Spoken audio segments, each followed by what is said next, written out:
ऐसे लगता है कि हमारा निराला सत्संग है। तुम्हारे घर वाले या जिनसे तुम्हारी मुलाकात होती है वो लोग तुम्हारे को बोलते हैं कि तुम लोगों का सत्संग निराला है।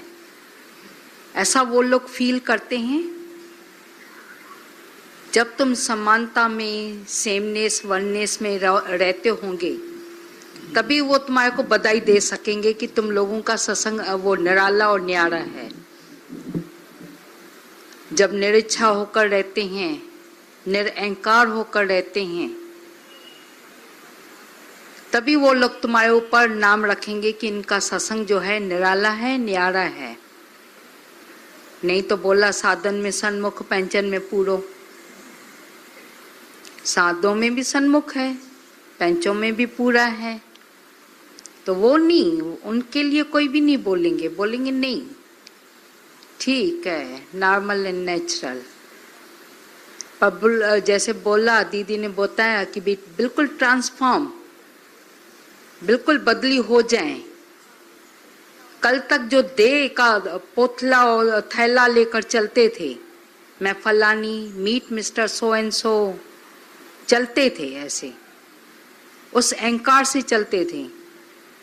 आज वो लोग फील करें कि इनके इसी गाड़ी में परमात्मा विराजमान है वही कार, पर कार में अभी कौन विराजमान है? परमात्मा।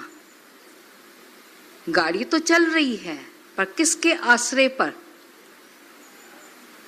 तभी बोला सीधी नजर उनकी जानी चाहिए कि यहाँ पर परमात्मा विराजमान है। भाई इनके पास में बैठने से वाइब्रेशन दूसरे आ रहे, लौकिक वाइब्रेशन नहीं है, अलौकिक वाइब्रेशन है। बोला साधारण दुनिया में एक दूसरे से मिलते हैं, टच से ही मालूम पड़ता है किसका टच कैसा है, किसका टच कैसा है। टच से मालूम पड़ता है किसका कामी होता है, क्रोधी होता है, लोभी होता है, सब मालूम पड़ता है उसमें। अंदर में लगता ही नहीं है कि इसको टच भी करें, पता नहीं क्या है। तभी बोला ना, क्राइस्ट ने बोला था, उसको आकर किसने टच किया था? हु हैज टच्ड मी? मेरे को किसने छुआ?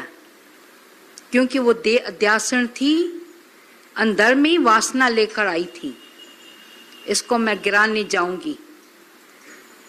तो बोला उससे टच से ही मालूम पड़ा। तो तुम्हारे अंदर में इतने वाइब्रेशन पावरफुल ज्ञान के होने चाहिए। जब अंदर में ज्ञान को प्रकट करोगे तभी तुम्हारे वाइब्रेशन भी ऐसे फैलते जाएंगे। नहीं तो बोलेंगे साधारण मनुष्य जैसे हैं वैसे ही हैं। तभी कल या परसों चल रहा था आभा, गुरु नानक की दिखाते हैं कि उसके पीछे कितनी बड़ी आभा लगी पड़ी है। ऑरा लेवल, क्लियर थेरापी जो होती है, क्लियर थेरापी जो होती है, उससे मालूम पड़ता है कि भाई कितनी अंदर में गंदगी निकल गई, वाइटनेस आ गई। पर बोला कि वो जाकर मशीन में वो करवाएं, इससे अपने आप ही अंदर से मालूम पड़ जाता है कितनी अंदर की मेरी कलुष निकल गई है। अपनी खुद को ही मालूम पड़ जाता है ना, साइन खुद ही कर लेते हैं। न मेरा किससे राग है न द्वेष है ही प्रेम। जैसे उसके लिए बताया कि उसका जनाजा कहाँ पर लेकर जाए, लेकर गए जनाजे को। बोला नेचुरल है, दुनिया से कोई जाता है तो नरकवासी होता है, नरक में ही ढकेलते हैं।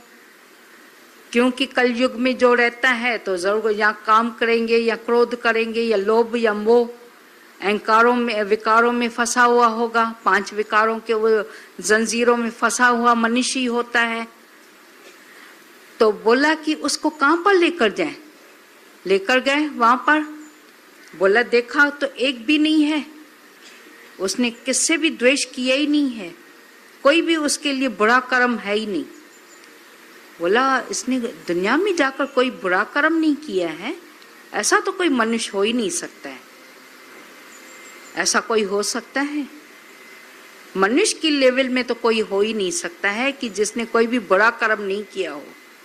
कोई चींटी को मारा हो, कोई मच्छर को मारा हो, कोई खटमल को मारा हो, कुछ ना कुछ तो बुरा कर्म उनके खाते में होते ही है।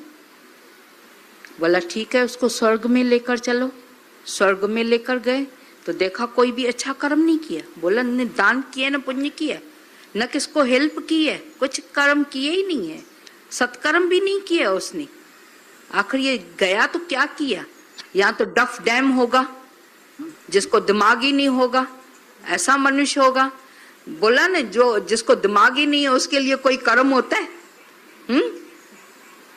पर देखा नहीं है भी, स्वयं सियाना है, ऐसा वैसा भी आदमी नहीं है।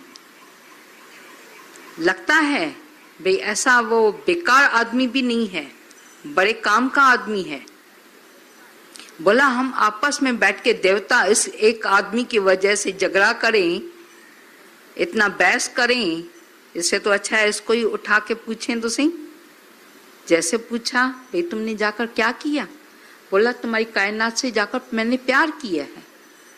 खलकत में मैंने खालिक को देखा, खलकत में खालिक को देख के, अपना आप देख के उनसे जाकर मैंने प्यार किया।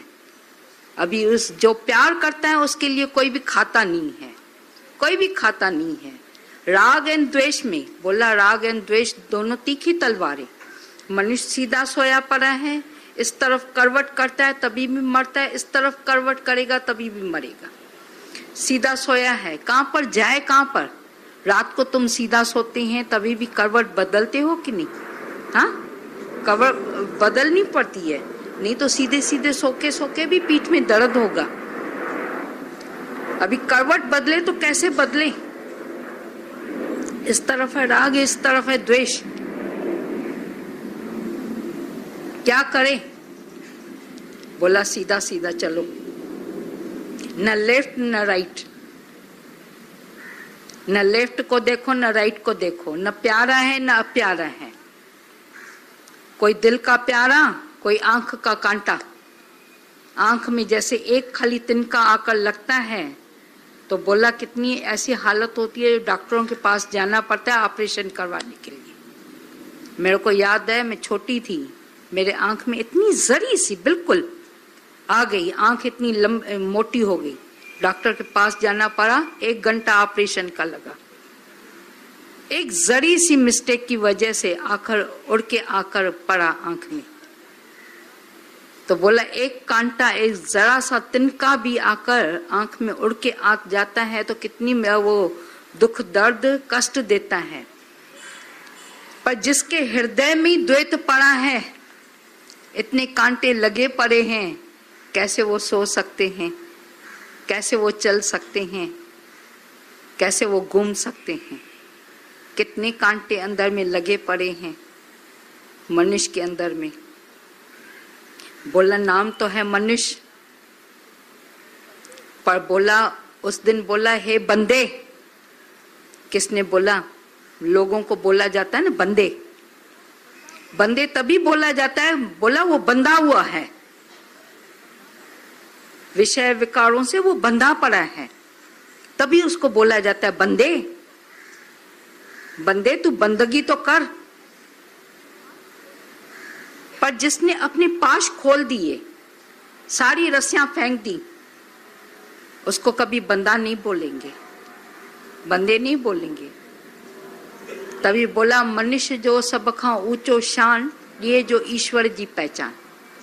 मनुष्य का सबसे ऊंचे में ऊंचा शान तभी है जो वो भगवान की पहचान आकर देता है। जिससे हमारी टकराहट हो, मुलाकात हो, जो हमारे से मिले, उसको हमने भगवान की पहचान दी। दादा भगवान ने जब अज्ञान में, अज्ञान बोला जाता है या दुनिया में जब रहते थे, अज्ञान में तो नहीं, दुनिया में जब रहते थे, बड़े बड़े व्यापार करते थे, करोड़ों के व्यापार, हीरे का, सोने का बड़ा व्यापार उनका चलता था। यहाँ तक कि जैसे मना आए खबर इनके पास पहले पहले आती थी, सोने का भाव, चांदी का भाव, हीरों के भाव, दादा भगवान के पास आती थी। उनसे आकर सब लोग आकर इंक्वायरी करते थे, आज सोने का भाव क्या है, हीरो का भाव क्या है।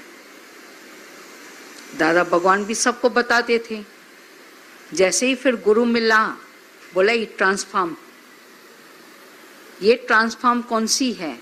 जैसे गुरु मिला, मुलाकात हुई, दादा भगवान को गुरु ने बोला, सो प्रभु दूर नहीं सो तू है। उन्होंने भी कैच किया गुरु के मुख से, वो जैसे बात को कैच किया, अंदर में अंडरस्टैंड किया, देह से उनका पर्दा हट गया। बोला फारकती हो गई, शरीर और आत्मा की अलग बिल्कुल संधि विच्छेद हो गया। उसके बाद जैसे जाकर गार्डन में बैठे, लोग आते थे मुलाकात करने के लिए। अरे यार बताओ तो सही, आज कौन सी नई खबर बताते हो, क्या बात है, दुनिया में क्या चल रहा है। बोला दुनिया तो अभी है ही नहीं, जगत है ही मिथ्या, अभी नई खबर यह है कि तुम भगवान है। लोग भागने लगे। बोला किसको भगवान बोलो। बोले भागने लगेंगे कि नहीं, बोलेंगे ये कौन सी खबर बता रहे, ऐसा तो नहीं, ये क्या इनके अंदर में रातों रात में ये क्या हो गए हैं, बिगड़ तो नहीं गए। तभी बोला कबीर भी बिगड़ गया था। कबीर को लोगों ने बोला कबीरा बिगड़ गयोरी। बोला हाँ सच्ची बात है, मैं बिगड़ गया। बोला मैं कैसे बिगड़ा, देखो दही के साथ दूध बिगड़ा, बिगड़ वो तो माखन बयोरी। बिगड़ा पर माखन बये। माखन देखो कितनी ताकत देता है। लोह के संग में पारस के संग में लोह बिगड़ा, बिगड़ वो तो सोना बयोरे, कंचन बयोरे। लोहा था, पारस का संग करके उसके अंदर में ट्रांसफॉर्म कितना हो गया, कितनी बदलाहट आ गई, वो कंचन हो गया। अभी उसकी वैल्यू कितनी बढ़ गई। बोला संतन के संग हम भी बिगड़ा, बिगड़ मैं तो संतन बयोरे। बोला बिगड़ना ऐसा, ये बिगड़ना सुधरना हो गया, वो ट्रांसफॉर्म इतना हो गया, इतनी चेंज आ गई। कल तक जो जीव बन के चलते थे, मैं फलाना मैं फलानी, कभी रोते थे कभी जींगते थे, वही बात, वही रिपीटेशन, जिससे भी मुलाकात होए वही रिपीटेशन होती रहती थी। और अभी तुम्हारी समझो रिपीटेशन भी आत्मा की रोज भी करो, बक बक कंदे कंदे पक पक थींदी वेंदव कि न।